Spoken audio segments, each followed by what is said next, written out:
జాతీయ రోడ్డు భద్రత మాసోత్సవాల సందర్భంగా గజ్వేల్ పోలీస్ స్టేషన్ల పరిధిలో సిఐబి సైదా ఆధ్వర్యంలో యువకులకు గంజాయి యువత మత్తు పదార్థాలకు బానిసలుగా మారి భవిష్యత్తును అంధకారం చేసుకోవద్దని సూచించారు. మత్తు పదార్థాల వినియోగం ద్వారా నేడు యువత భవిష్యత్తు ప్రమాదంలో ఉందని, ఈ ప్రమాదం బారిన పడకుండా యువత అప్రమత్తంగా ఉండాలని ట్రాఫిక్ నిబంధనలు, రోడ్డు నిబంధనల గురించి అవగాహన కల్పించారు. ప్రతి వాహనదారుడు నిబంధనలను పాటించాలని సూచించారు. మద్యం సేవించి వాహనాలను నడపవద్దని సూచించారు. వాహనాలకు సంబంధించిన డాక్యుమెంట్స్, డ్రైవింగ్ లైసెన్స్, ఇన్సూరెన్స్ కలిగి ఉండాలని అవగాహన కల్పించారు. హెల్మెట్ లేకుండా ఎవరు వెళ్ళొద్దు. ఇంకోటి, కార్ డ్రైవింగ్ చేసేటప్పుడు ఏం చేయాలి? సీట్ బెల్ట్ పెట్టుకోండి, ఇది మీ గురించే. దాని తర్వాత ఏమో డ్రైవింగ్ చేసేటప్పుడు ఏం చేయాలి? ఫోన్లో మాట్లాడాలి. ఏం చేయాలి? ఫోన్లో మాట్లాడాలండి.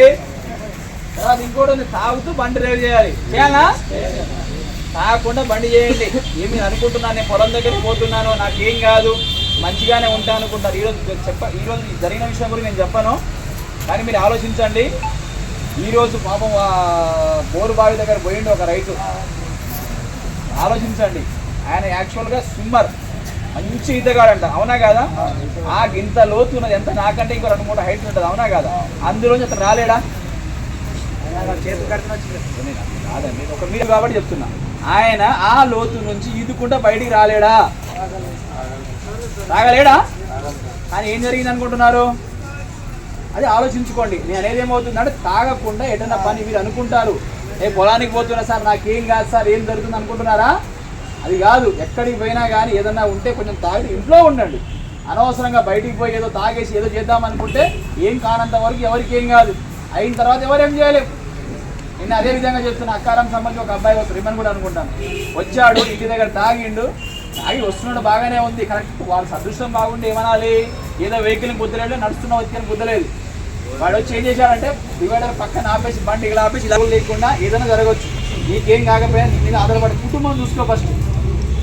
ఎవరికేమైనా అయిందనుకో, నీ మీద కుటుంబం ఏం చేస్తుంది చూడండి, రోడ్డు మీద పడుతుంది. నువ్వు నడుచుకుంటా వ్యక్తి వస్తున్నా, పాప ముసలాయనే వస్తుంటాడు, నువ్వు పోయి తాగేసి ఎంజాయ్ చేసుకుంటా పోతే పాప ఆయనకేమైతే ఆయన మీద ఆధారపడి కుటుంబం రోడ్డు మీద పడుతుందా? అర్థం చేసుకోండి. తాగకుండా బండి డ్రైవ్ చేసే విధంగా చేయండి. హెల్మెట్ యూజ్ చేయండి. సరే, విలేజ్ దగ్గర పక్కన పోతున్నాడుగా, రోడ్డు మీద ఎప్పుడు వచ్చినా కానీ ఉపయోగించి తాగేసి బండి మాత్రం డ్రైవ్ చేయకుండా ఉండండి.